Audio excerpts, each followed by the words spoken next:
Vamos a la Biblia.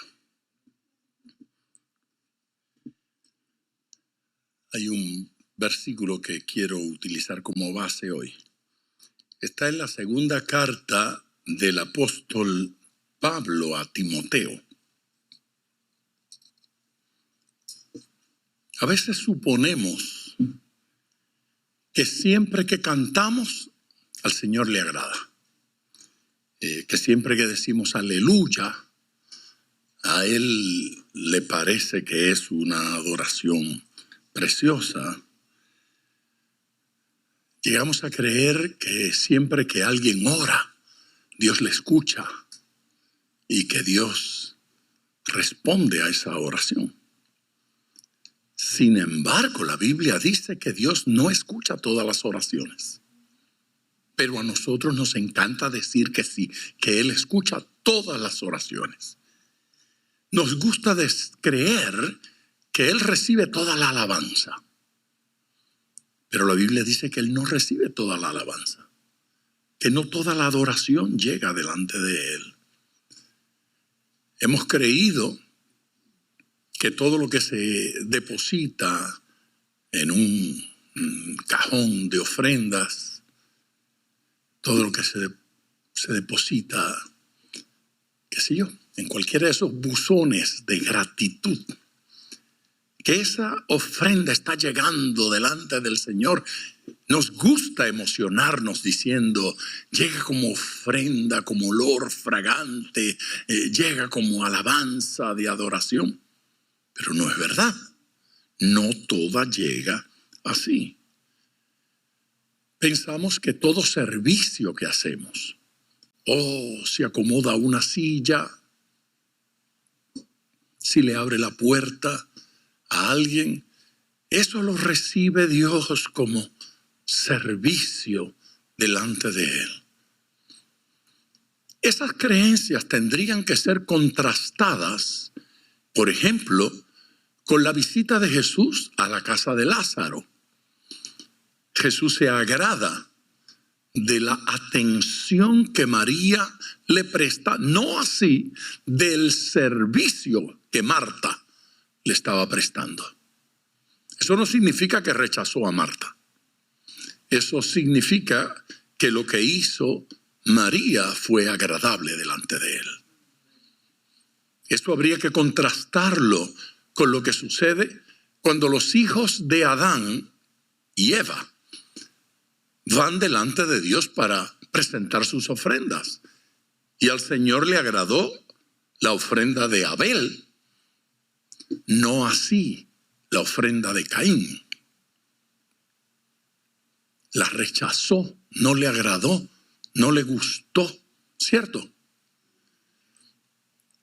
Así es que no es verdad que toda ofrenda que nosotros depositamos llega. Igual Él nos enseñó cuál es el tipo de alabanza que a Él le gusta y que a Él le agrada. Nos enseñó cuál es el ayuno que agrada a Dios, cuál es el ayuno que agrada al Señor. No todos los ayunos le gustan y no todas las expresiones religiosas a Él le agradan. Yo podría extenderme hablando de otros casos en la Biblia y comparando a unos con otros. Pero me parece que ya he cumplido mi propósito de introducción. Segunda carta de Pablo a Timoteo. Capítulo 2, versículo número 15. Procura con diligencia presentarte a Dios aprobado.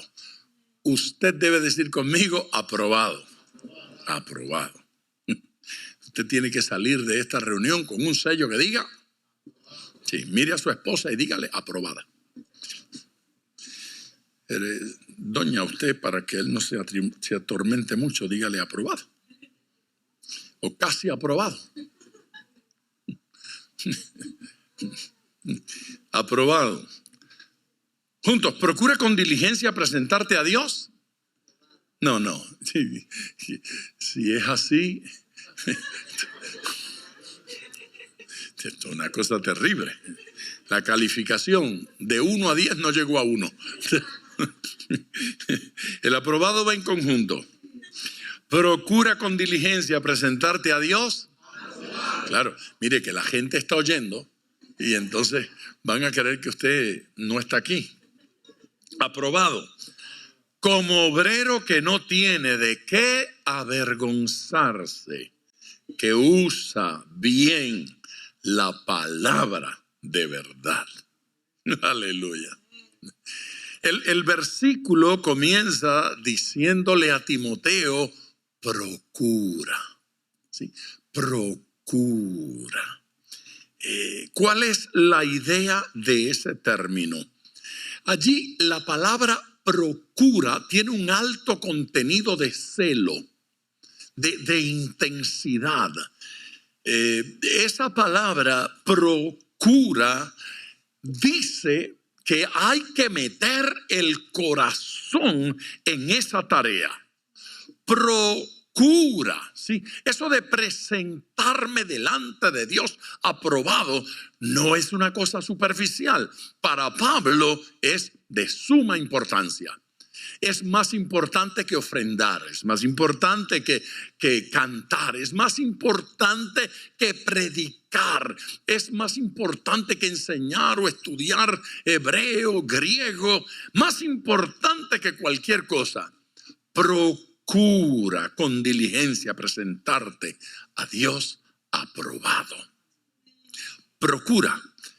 Allí la idea tampoco es simplemente desear. Ve, el versículo no dice desea, es procura.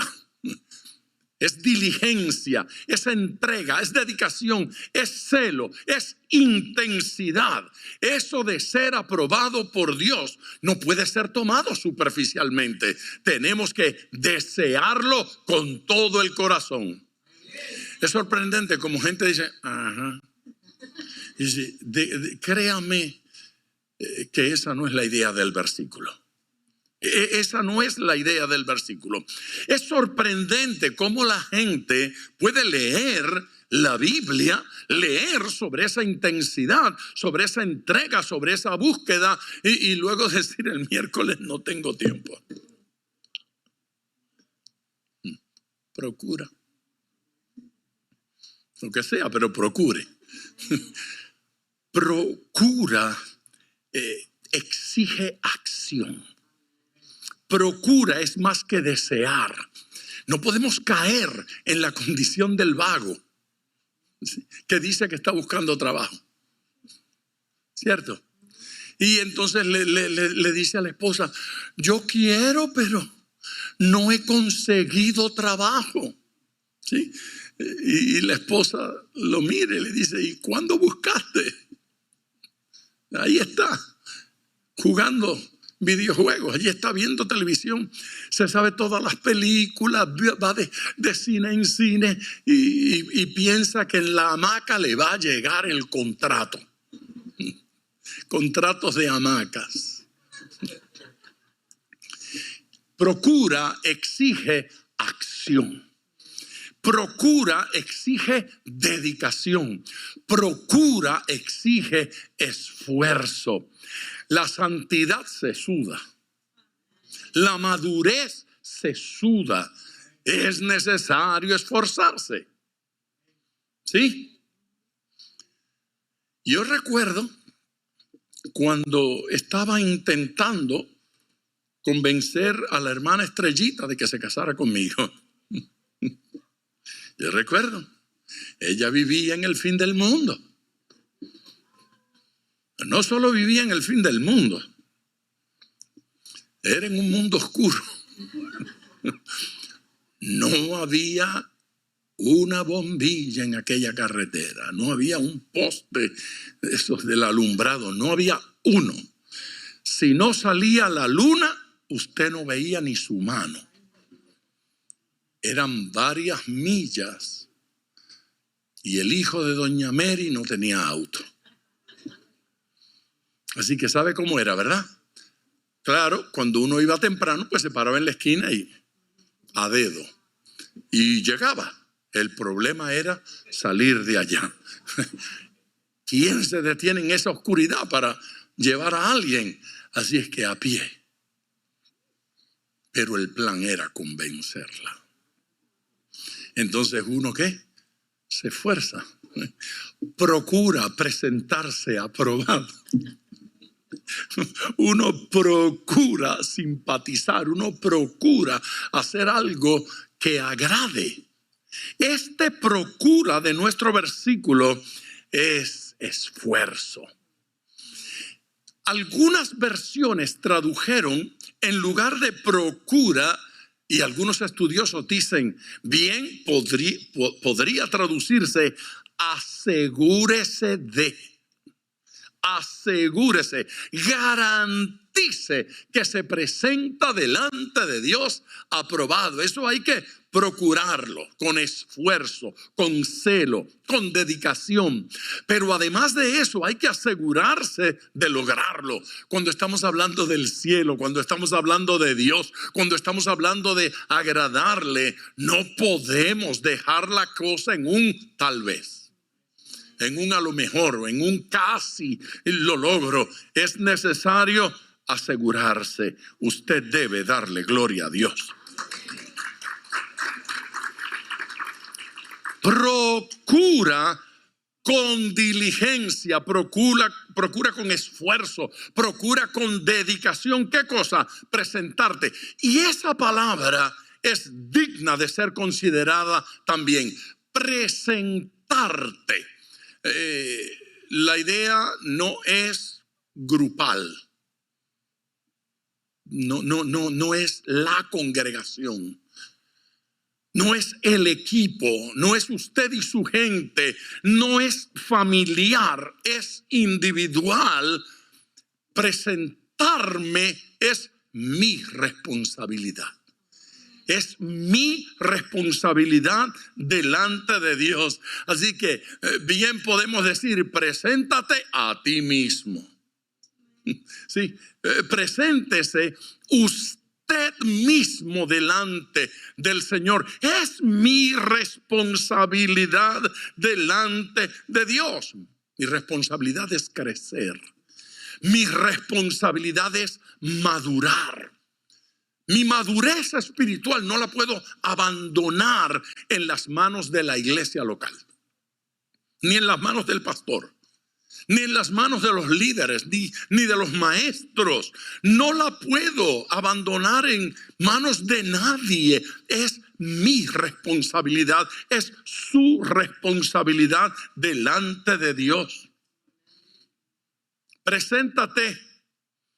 Y allí la idea que comunica el versículo es distinto de los otros que están por ahí. ¿De qué otros? ¿De qué está hablando? Es una expresión que pretende ser comparativa. El apóstol Pablo quería que Timoteo no solo se mirara a sí mismo, sino que se mirara en contraste con otros que habían en el ambiente, con otros que estaban en la zona. Mire lo que dice el versículo anterior. Esto es poderoso. Leímos el 15, ¿no es cierto? Pero mire el 14, porque ese versículo 14 nos hace entender mejor el cuadro. Recuérdales a él mismo, le dice, procura, asegúrate tú. Y a los otros, a esos recuérdales. Recuérdales esto, exhortándoles delante del Señor a que no contiendan sobre palabras. Un alto. El gran contraste que el apóstol quiere presentar aquí es el de uno que procura presentarse delante de Dios aprobado y otros que contienden por palabras. Uno que se dedica a sí mismo a ser quien tiene que ser delante de Dios. Y otros que discuten su caso son los que tienen excusas y los que tienen señalamientos hacia los demás. Los que saben cómo es que aquel no lo está haciendo y cómo es que aquel tiene que madurar y cómo yo no soy como ese que está allí. Tienen señalamientos sobre los defectos de las demás personas. Gente, no crecemos mirando los defectos a nadie. No crecemos tratando de hacer valer nuestra teología. ¿Por qué yo creo en el rapto como yo lo creo, de la manera que lo creo y en el día que lo creo? Los otros días yo alabo a Dios porque a veces yo me entero de las cosas tan tarde. Es decir, que yo al cometa Halley lo vi por detrás porque ya había pasado. Cuando yo leo la noticia ya va de paso. Y en días atrás me llega un ministro, un predicador, pidiendo disculpas, diciendo: me retracto de lo que dije. Él dijo que Jesucristo vendría en septiembre del año 2028, que en sus profundos estudios teológicos, sacándole la raíz cuadrada, el inverso multiplicador y restándole la hipotenusa, él llegó a la conclusión de que Jesucristo venía en septiembre. Yo dije, tiene que ser verdad porque para mi cumpleaños llega. Entonces fue un error que cometí. No, eso no fue un error. Eso se llama horror. Amén. Horror de los mayores. Hay que haber dejado de leer el resto de la Biblia para estar con la hipotenusa rara esa de que Cristo viene en tal año y en tal fecha. ¿Por qué razón nos dan esas locuras? El apóstol habla de eso y de esa situación y dice: recuérdales. ¿Sí? Refréscale la memoria, es la idea. Recuérdales esto, exhortándoles delante del Señor a que no contiendan sobre palabras, dejen la guerra de palabras, lo cual para nada aprovecha. ¿Cuál es el provecho de la discusión de palabras? El bautismo del Espíritu Santo es como digo yo, y ustedes están equivocados, y se lo voy a explicar ahora. El apóstol dice: no aprovecha. No aprovecha. Los dones espirituales, yo les voy a explicar a ustedes cómo son los dones espirituales, porque ustedes son una partida de ignorantes. Claro, no lo decimos así, lo decimos refinadamente. Pero Pablo dice: no aprovecha. Timoteo, no caigas en eso porque no aprovecha. No participes de eso porque no aprovecha, y hazles recordar a ellos que esas guerras tampoco aprovechan. Así es que no hay provecho se ausenta de eso, se ausenta totalmente de ese tipo de relación. Pero eso no es lo único que dice. Él dice algo más, lo cual, esa guerra de palabras, esa contienda de palabras, preste atención, lo cual para nada aprovecha, sino que es para perdición de los oyentes. Primero dice lo que no hace. ¿Qué no hace? Aprovechar. Luego dice lo que las contiendas sí hacen. ¿Qué hacen? Que el oyente se pierda. ¿Quién es el oyente? El oyente es el que no participa en la guerra, pero que está allá escuchando. El inconverso que escucha el tirijala. Tira y encoge, como usted quiera. ¿Quién se pierde? Pues se pierde el oyente, se pierde el que está afuera, se pierde aquel que solo creerá cuando vea amor entre los cristianos. Así es que el inconverso va a saber que somos de Dios y que Él fue enviado del Padre. cuando nos amemos unos a otros. Tiene que ausentarse la contienda, tiene que ausentarse esa clase de guerra ofensiva. Las guerras intestinas nos destruyen. Interesante, un pasaje del cual he vivido siempre enamorado. Está en el libro del profeta Jeremías. Yo disfruto este pasaje y yo lo utilizo mucho, pero mientras más lo veo, más lo entiendo. Y yo puedo testificarles que por años yo utilicé este pasaje sin tener la menor idea de lo que decía allí. Esto es poderoso. Por tanto, me refiero al capítulo 15, versículo 19, pero lo importante es leérselos. Escuche, preste atención. Por tanto, así dijo Jehová: si te convirtieres, yo te restauraré, y delante de mí estarás. Y si entresacares lo precioso de lo vil, serás como mi boca. Hasta allí. La frase esa de la que vivo enamorado. Y si entresacares lo precioso de lo vil, serás como mi boca. O sea que la boca de Dios discierne entre lo precioso y lo vil. Escoge lo precioso e ignora lo vil. La boca de Dios no se dedica a hablar vilezas. La boca de Dios se dedica a edificar. La boca de Dios bendice. La boca de Dios edifica. La boca de Dios no habla vilezas. Separa lo precioso de lo vil. Ahora encontramos al apóstol Pablo hablándole a Timoteo y le dice a Timoteo: esas contiendas no ayudan. No separaron el grano de la paja, peleando por paja, pura paja, nada de grano. Pablo dice: lo importante es el grano. Deja la paja ya.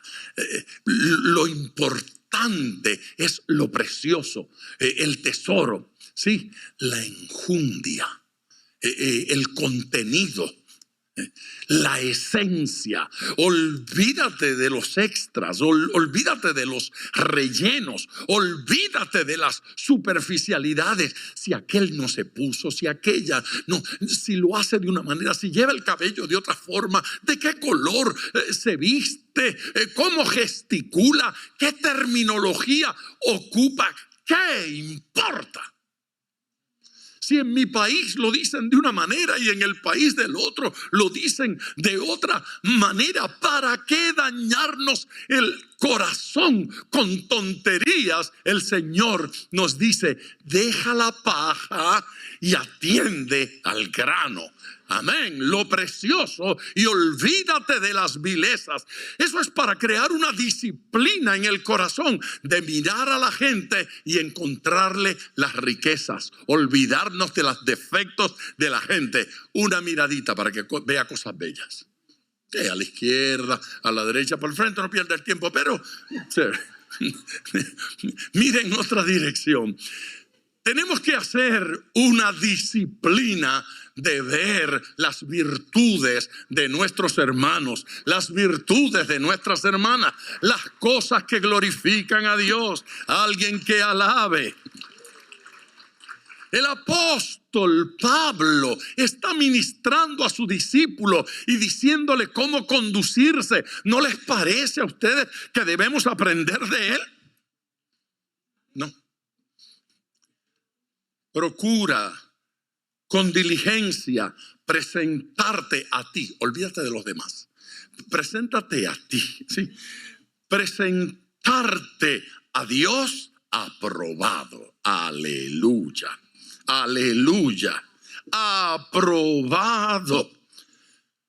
La idea es por haber pasado por las pruebas con éxito. Aprobado. Aprobado significa éxito después de la prueba. Fui aprobado. Ahí están los apaleados. Entonces fue probado. Después de ser probado, salí del otro lado con buenas calificaciones. Usted debe adorar. No hay otra calificación. Aprobado o reprobado. Y usted no quiere estar en ese grupo. Solo dos grupos, los aprobados y los reprobados. Así es que aprobado no es otra cosa sino lo opuesto a reprobado. No somos de los reprobados, sino de los aprobados. El mismo Pablo, en la próxima carta, que es la carta a Tito, en el primer capítulo, mire usted el versículo 16. Profesan conocer a Dios, pero con los hechos lo niegan. Sí, los aprobados no son los que desean. Los aprobados no son los que piensan. Los aprobados no son los que dicen. Los aprobados son los que viven. Esto se vive. El deseo de ser aprobado tiene que alterar conducta, funcionamiento, trabajo, tarea. En las campañas políticas escriben rótulos así muy grandes en Latinoamérica. Hechos, no palabras. Y es verdad. Yo lo miro y yo digo, eso es el evangelio. Hechos, no palabras. Yo no sé si ellos lo van a cumplir o no lo van a cumplir, pero si no fuera tan politizada la expresión, yo la tendría ahí en la entrada. Hechos, no palabras. Tienen razón. El apóstol se lo dice a Tito. Profesan conocer a Dios, pero con los hechos lo niegan. Siendo eso de no vivir lo que predico. Dice, siendo abominables. Cuando nosotros hablamos de la abominación desoladora, pensamos en una cosa muy satánica y muy diabólica. Pero luego el apóstol dice, es abominable eso de creer una cosa y hacer otra. Eso de predicar una cosa y que la conducta no evidencie nuestras palabras. Abominables y rebeldes, reprobados en cuanto a toda buena obra. Hay que mirar esto con calma. Esa terminología es impresionante. Abominables. Otra traducción utiliza allí la palabra detestables. Sí, que digan abominable uno le da con buscar el diccionario, pero con detestable no hay que buscar el diccionario. Si llegara una palabra de Dios a mi vida que dijera, eres detestable, ya para la revelación, no quiero ir al resto. Hablemos después de mi arrepentimiento. No es cierto. Detestable. Algunos dicen que se puede traducir aborrecible. Predicar una cosa y hacer otra es abominable.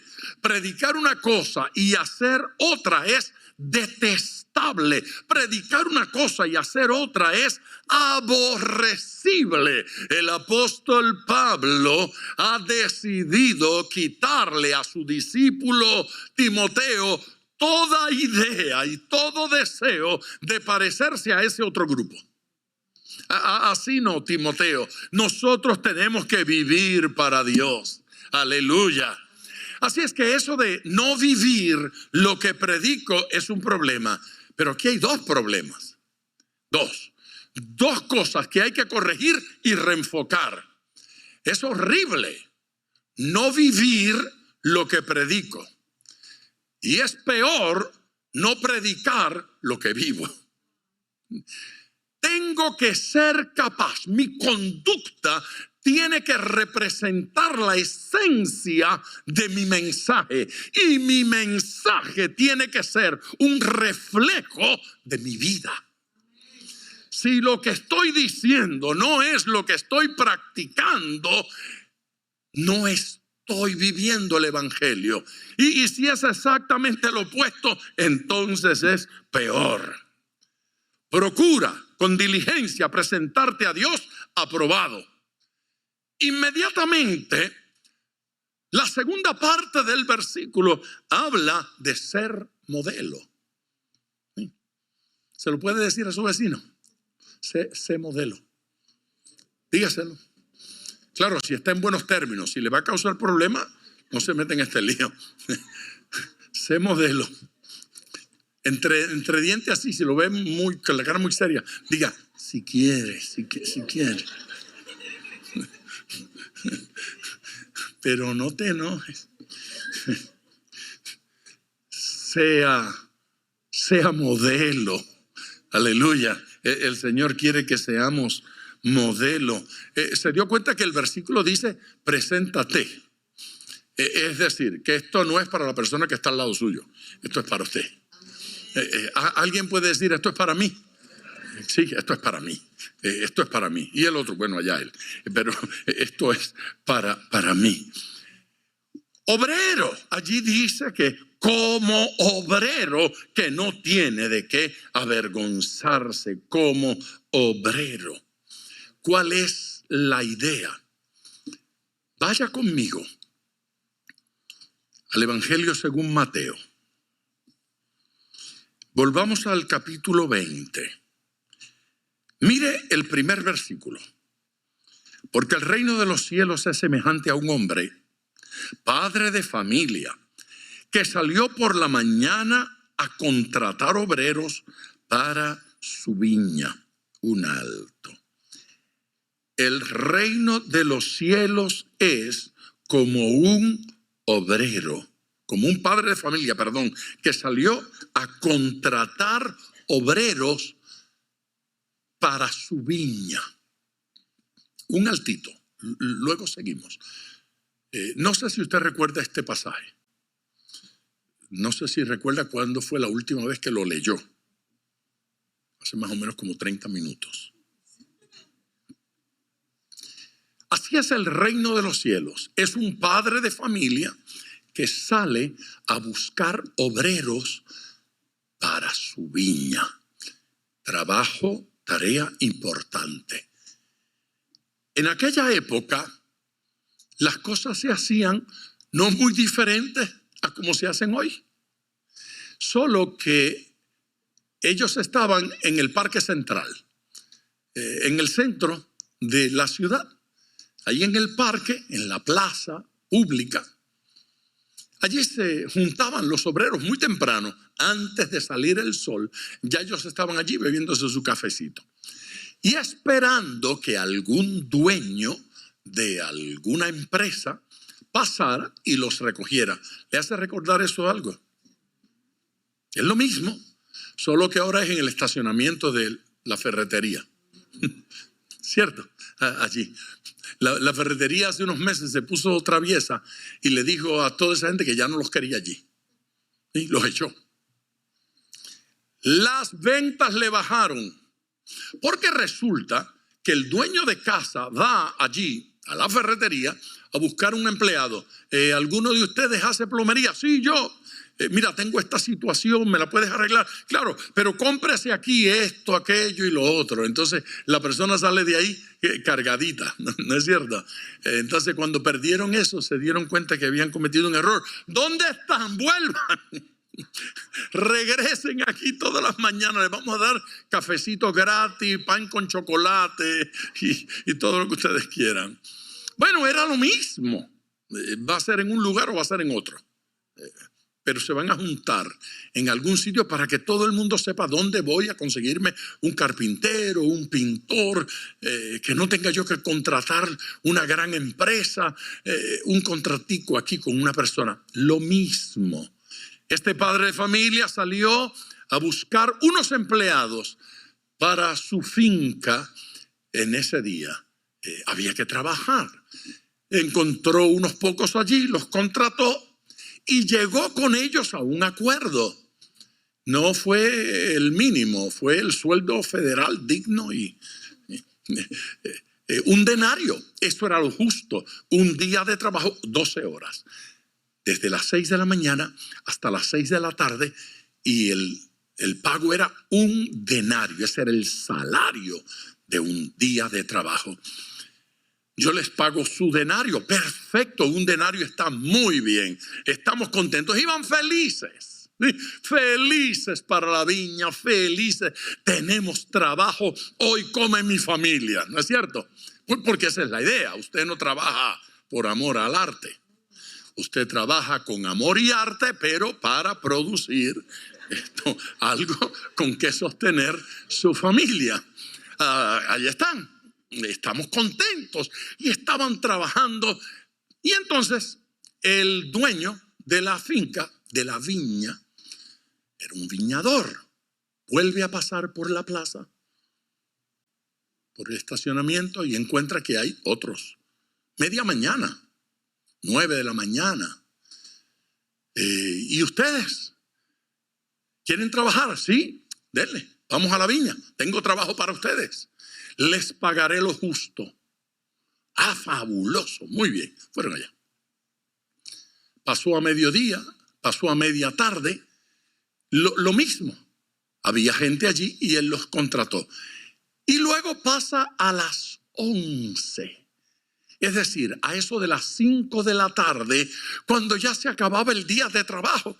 Pasa y hay unos señores allí. ¿Y ustedes qué hacen aquí? La respuesta fue: hemos pasado aquí todo el día. Nadie nos ha contratado para trabajar. Qué dolor, ¿verdad? Qué triste. El padre de familia, obviamente movido a misericordia, porque ¿quién le da trabajo a una persona una hora antes de salir? Nadie lo hace. Esto era un buen hombre.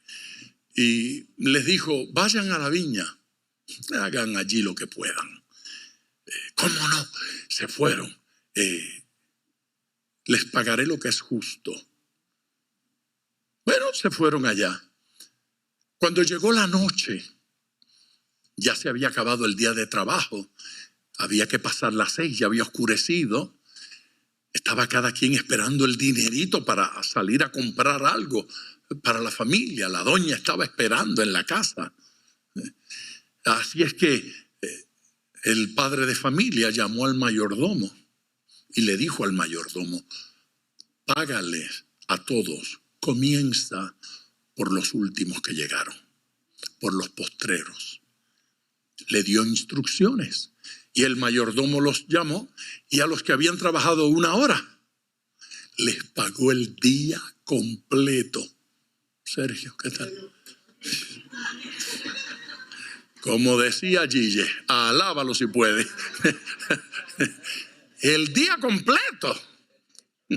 ¡Wow! ¡Wow! ¡Qué alegría!, ¿no es cierto?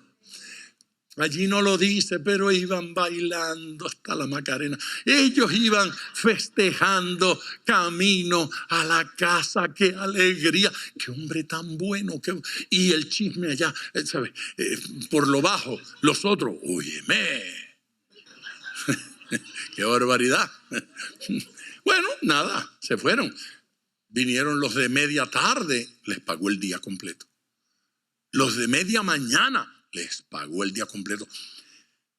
Estaban felices. Este hombre, Santa Claus, es un niño. Este es el abuelo de Santa Claus, que nos está bendiciendo a todos. No pasó mucho más. Llegaron aquellos que a las 6 de la mañana, ¿recuerdan lo felices que estaban porque habían conseguido trabajo? ¿Recuerdan lo felices que estaban porque vamos a tener con qué hacer compra? ¿Recuerdan la felicidad? Se les acabó. se le acabó el gozo. Eso siempre le pasa a la gente después de 6 meses trabajando en la misma empresa. El primer día llega a la casa y dice, ese hombre es tan bueno. Hasta me prestó el camión para que fuera. ¿Qué cosa, qué hombre tan bueno? A los 6 meses me tiene harto con tanto grito. ¿Qué es lo que se ha creído el tipo que me trata a mí como si yo fuera un esclavo? Es que ya se le olvidó lo que se sentía tener la panza vacía. Ok. Les pagó el día de trabajo. Un denario. Día de trabajo. Comenzaron a murmurar. Y el tipo un denario, ¿qué se ha creído? Estaban molestos. Estaban molestos. Estaban incómodos con el padre de familia. Volvamos allí. Volvamos al pasaje. La incomodidad fue tal que provocó una reacción. Él respondiendo, versículo 13, dijo, el padre de familia va a responder. Dijo a uno de ellos, amigo, no te hago agravio. Y yo no te estoy robando. Yo no te estoy haciendo daño ni mal. No te hago agravio. No conveniste conmigo, no conviniste conmigo en un denario. Toma lo que es tuyo y vete. Disfrútalo. Llega a tu casa, celebra. Párate allá en la panadería. Lleva pan, chocolate. Pero quiero dar a este postrero como a ti. No me es lícito hacer lo que quiero con lo mío. No puedo yo regalarle mi dinero a quien me dé la gana. No me es lícito hacer lo que quiero con lo mío. Dios puede hacer lo que quiera con su gracia. Dios puede hacer lo que quiera con su misericordia. Lo que quiera. ¿O tienes tu envidia porque yo soy bueno? Uy, cómo duele. ¿Tienes tu envidia porque yo soy bueno? ¿A ti te duele que yo le regale a este? Yo te pagué a ti bien. Tú debes estar agradecido por mi misericordia contigo. No estaba contento. Así, los primeros serán postreros y los postreros primeros, porque muchos son llamados, mas pocos escogidos. Esto es un problema de actitud.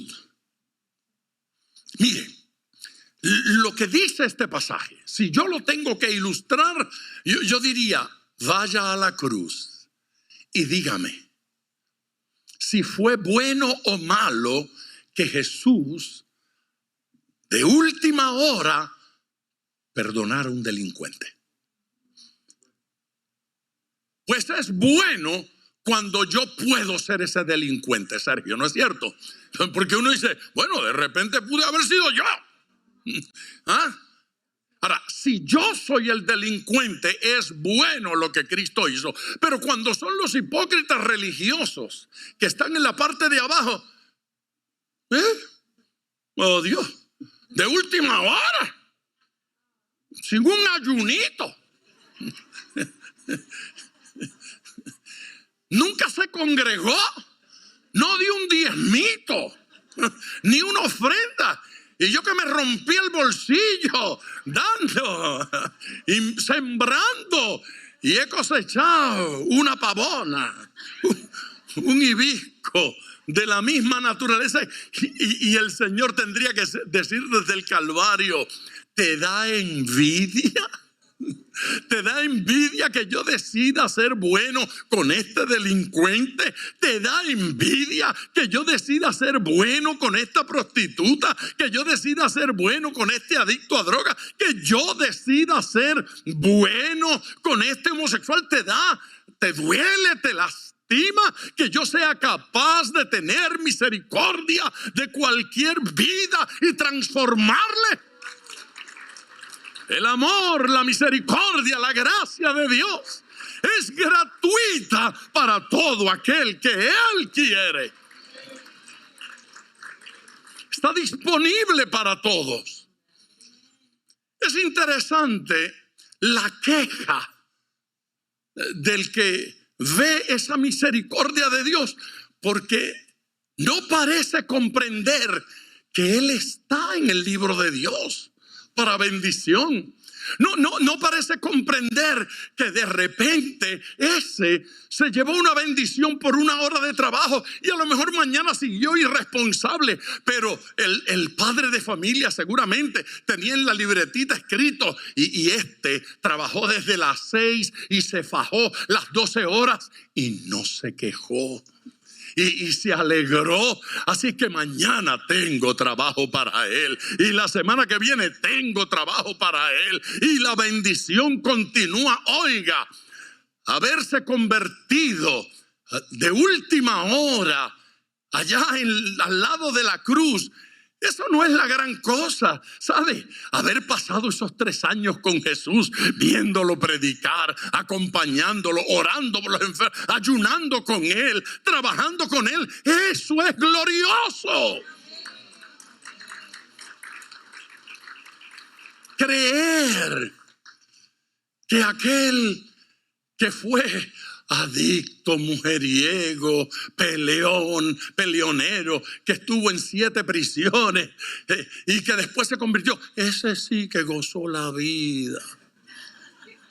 Y yo me la pasé toda la vida en la escuela dominical.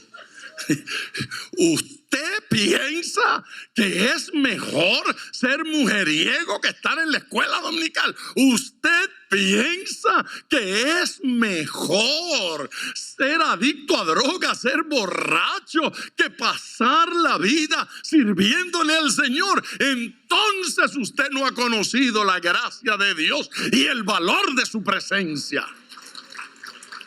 Nada mejor que servirle al Señor. Yo pasé la vida en la iglesia, pero me convertí a los 15 años. Y cuando alguien me pregunta por ahí en la radio, en la televisión, doctor, ¿y si usted pudiese volver a vivir, haría algo diferente? Y yo digo, sí, me convertiría antes. Me convertiría antes, me economizaría algunos pecados, me economizaría algunas memorias que quisiera borrarlas y no he podido. No, gente, no es verdad que dinero mide. Oh, pero aquel lo prosperó, aquel está rico, haciendo trampa como ha hecho billetes. Y yo aquí fielmente, y mira, atorado. Hermano, lo glorioso de la vida cristiana no es el dinero que Dios nos da, ni la ropa, ni el carro, ni siquiera la profesión. Lo glorioso de esto es su presencia, su amor para con nosotros. Aleluya. Sea modelo, obrero que no tiene de qué avergonzarse. Es decir, que no tengo historial escondido, que estoy trabajando para el Señor con limpia conciencia. En contraste con esos obreros fraudulentos, no resolvemos nada señalándolos. No resolvemos nada acusándolos. La única respuesta que podemos tener es decidir ser auténticos. Amén. Conformes con recibir lo acordado. Esto de recibir lo acordado habla de un padre de familia que reparte de manera correcta. Es curioso si pudiésemos tener el tiempo para mirar algunos pasajes más, yo creo que ocuparía 1 hora más hablando de ellos. Pero a toda velocidad quiero señalar 2 y con esto termino. Uno está en Juan y el otro está en Lucas. Miremos esos 2 pasajes y yo termino aquí. El que está en el Evangelio según Juan está ya al final de ese Evangelio. Ya Jesús había muerto, resucitado y llega para estar con sus discípulos y para ministrar a sus discípulos. La escena es interesante porque Jesús ha resucitado, pero acaba de pasar por un sufrimiento espantoso y Pedro comienza a sentir que a él le va a tocar algo similar. De hecho, el Señor lo está invitando al sacrificio y al esfuerzo. En la escena anterior, antes de la crucifixión, ellos están comiendo la Pascua. Juan es el que está cerquita del Señor, recostado sobre su pecho. Es una escena de cariño, de intimidad, de cercanía, de aceptación. De hecho, se alude a esa escena señalándolo a él como el discípulo amado. Así que era una expresión de amor de Jesús hacia Juan. Uno mira esa escena y dice, yo quisiera estar así recostado del Señor. Es eso.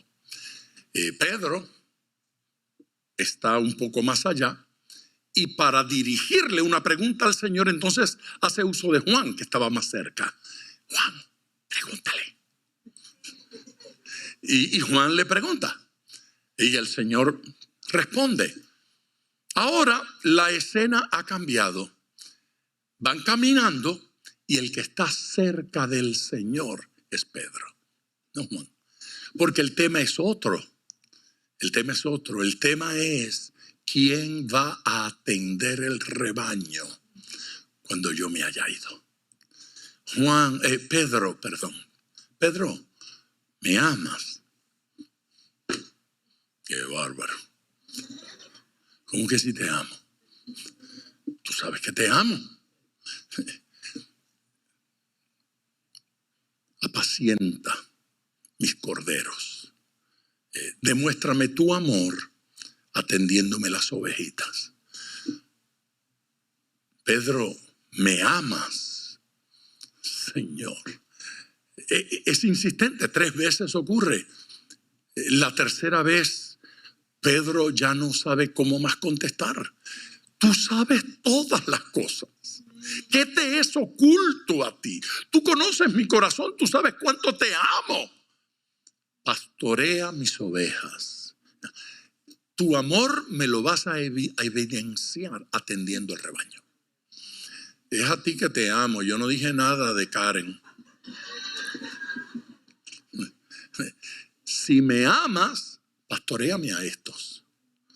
O sea que esa idea de que yo te amo con todo el corazón, pero no tengo tiempo para los jóvenes ahora porque estoy muy ocupado. Yo te amo con todo el corazón, pero el estudio bíblico, bueno, ahí, mándate a Genoveva. Estoy con eso, pero es que estoy golpeado con eso, golpeado.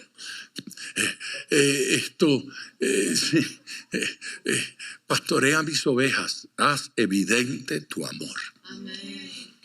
Bueno, unos pasos más y entonces dice Pedro, pero parece que la vamos a pasar malita.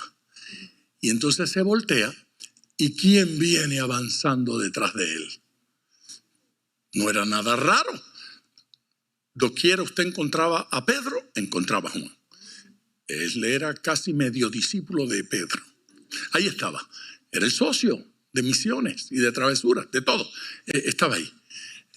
Entonces Pedro lo ve y se dirige al Señor y le pregunta al Señor, oye, ¿y este qué?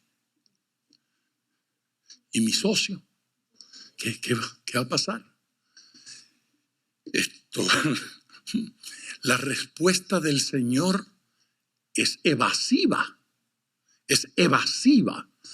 No le quiere decir a Pedro algo. Se niega a contestarle directamente, es evasiva, pero establece un principio poderoso. Yo voy a pastorear las ovejas y seguramente que voy a correr la misma suerte que tú. Y está bien, pero ¿y aquí? El nene. Porque este era como 20 añitos ya, era un muchachito.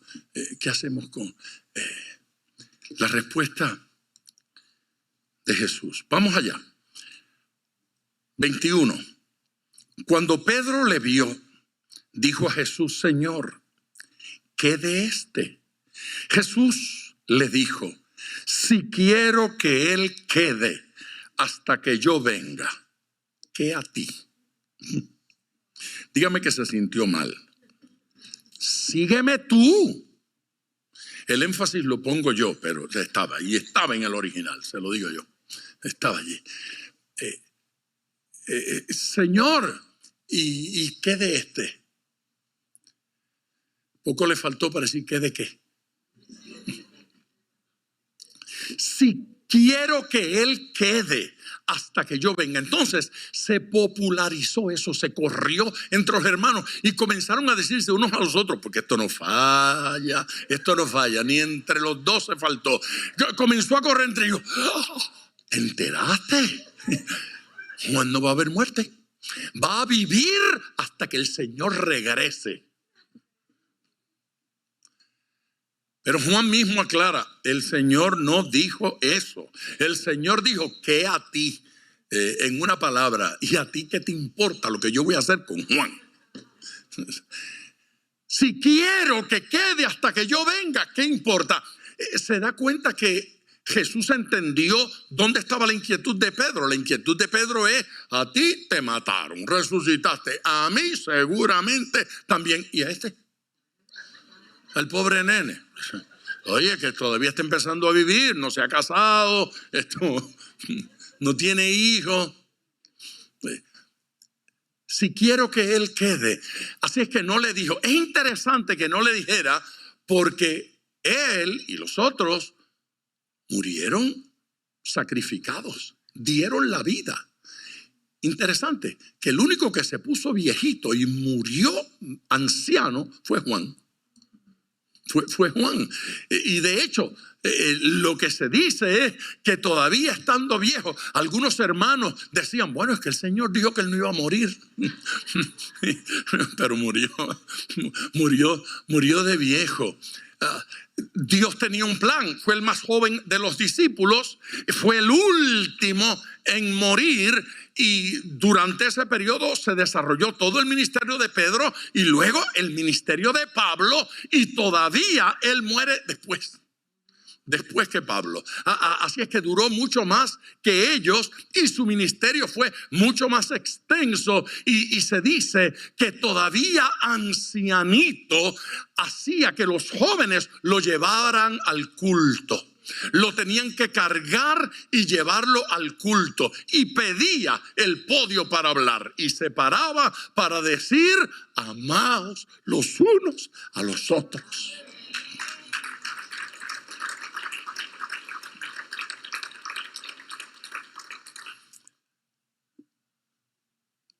Como obrero que no tiene de qué avergonzarse, que usa bien, sí, la palabra de Dios, la palabra del Señor, que usa bien la palabra de verdad. Yo dije que eran 2 pasajes y que terminaba. Este es el segundo, está en Lucas. Cuando nuestro pasaje dice que usa bien la palabra de verdad, nosotros debemos entender qué es usar bien la palabra de verdad. No es simplemente predicar buenos sermones o preparar buenos sermones. La Biblia es para leerla. La Biblia es para entenderla. La Biblia es para vivirla. La Biblia es para compartirla. No estamos haciendo buen uso de la palabra de Dios si no la compartimos.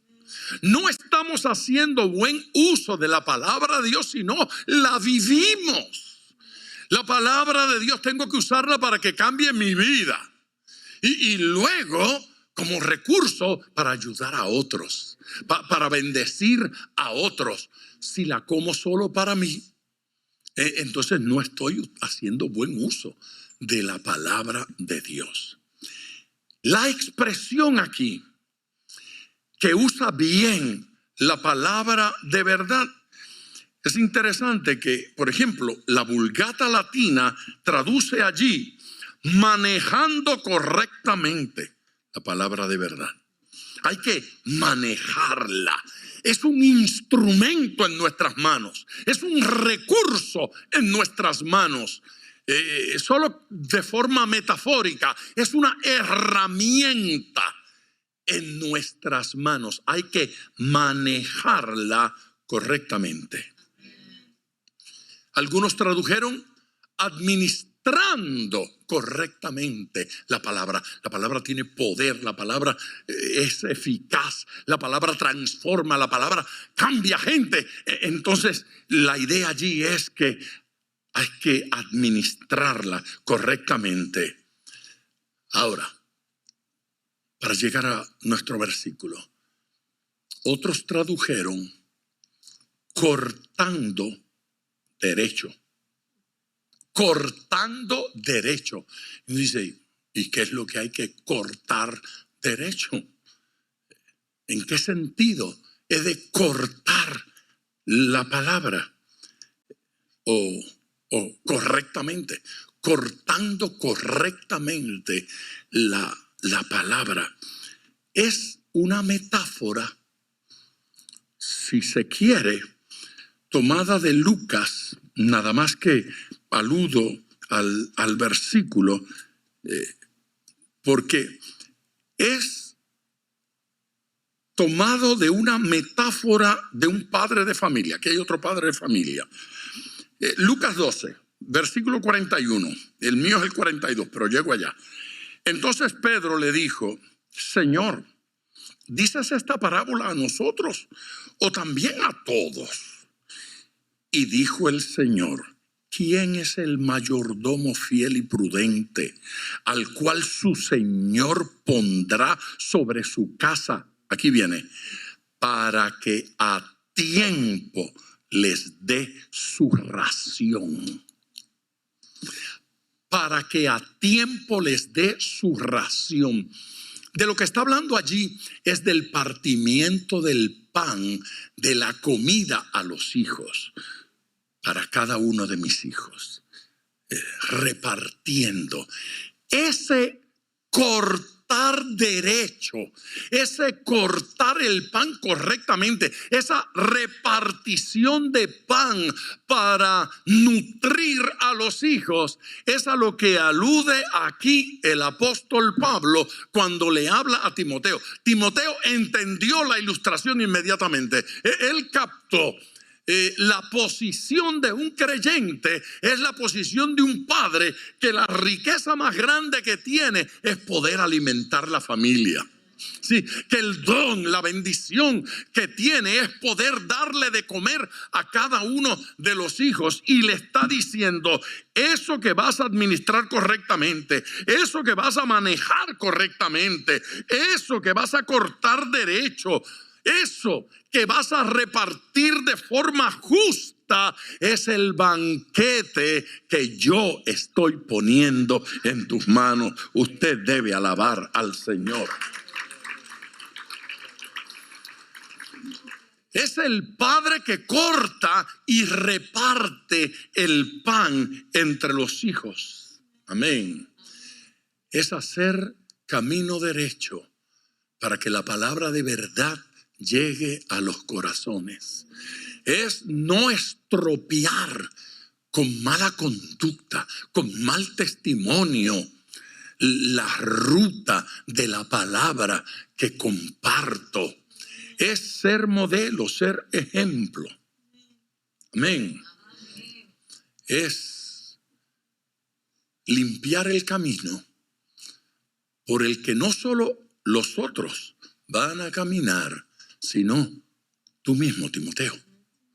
Es tu camino, es el mismo camino de los demás. Si los demás deben vivir en santidad, tú has de ser el primero que vaya por esa ruta. En santidad, para que los demás vayan y sigan a ese modelo. Dios quiere que aprendamos. Y Dios quiere que lo hagamos. Que seamos obreros aprobados. Que no tienen de qué avergonzarse. Cierre sus ojos en la presencia del Señor. Vaya delante de Dios. Pues, para experimentar el cambio, la transformación, para decirle al Señor, yo quiero ser aprobado. Yo quiero que hoy me pongas un sello de aprobado. Dígale al Señor con sinceridad, no solo quiero ser aprobado, estoy dispuesto a que me señales lo que debo cambiar para ser aprobado. Lo que debo cambiar.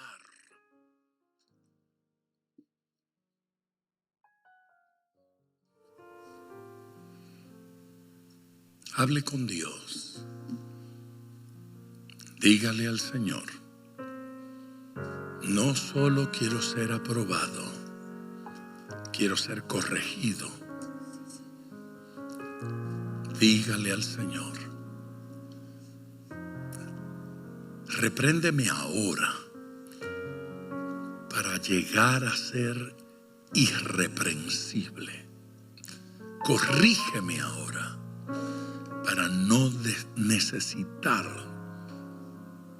ser corregido. Para caminar, Señor, en tu propósito, en tu camino, para tomar la ruta. Si usted quiere orar así, póngase de pie para que oremos.